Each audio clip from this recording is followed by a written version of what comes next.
Hi, it's HardReset and today I'll show you how to fix slow charging issues on Motorola Razr 70.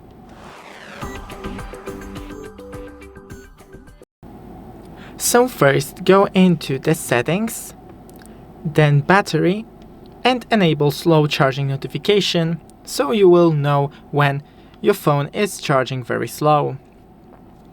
Then right here on the bottom of your phone you have the charging port. Clean it with a non-metallic tools, for example a soft brush or compressed air. Don't use anything that's metallic because you may damage the port.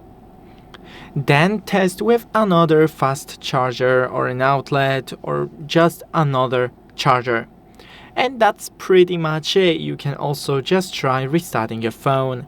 Thanks for watching, don't forget to leave a like and see you in the next one.